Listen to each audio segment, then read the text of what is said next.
Health সিরিজে আপনাদের সকলকে জানাই স্বাগতম। আমাদের আজকের বিষয় মেয়েদের স্বপ্ন দোষ হয় যেভাবে। ঘুমের মধ্যে বীর্যপাতের ঘটনা বা স্বপ্নদোষের মতো মহিলাদেরও ঘুমের মধ্যে চরম পুলক লাভের অভিজ্ঞতা ঘটতে পারে। মেয়েদের স্বপ্নদোষের মাত্রা বাড়ে যায় যদি তিনি অতিরিক্ত মাত্রায় টেস্টোস্টেরন সমৃদ্ধ ঔষধ গ্রহণ করেন।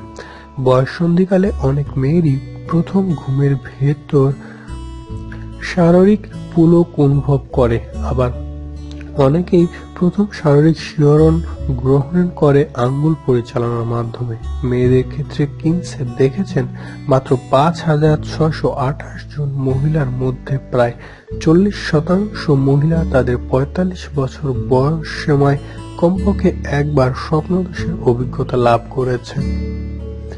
ওইসব মহিলা কিনসের সাথে এক সাক্ষাৎকারে একথা বলেছেন।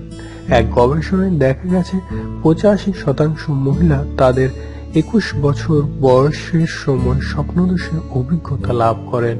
কেউ কেউ ১৩ বছর বয়সে পড়লেই এই অভিজ্ঞতা লাভ করেন।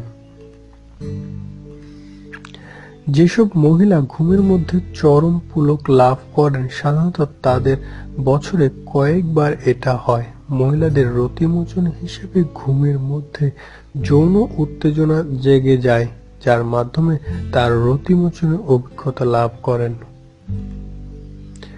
পুরুষদের ক্ষেত্রে তাদের স্বপ্নদোষ নির্ণয় করা সহজ, কারণ হলো বীর্য। মহিলাদের যোনিপথে নিঃসরণ রাগ মোচন ছাড়া যৌন উত্তেজনার চিহ্ন হতে পারে। দর্শক, সকল প্রকার যৌন ও স্বাস্থ্য সেবা সংক্রান্ত তথ্য পেতে আমাদের সাথে থাকুন। আর ভিডিওটি নিয়ে আপনি কি ভাবছেন তা লিখে জানাবেন আমাদের কমেন্ট বক্সে। ধন্যবাদ।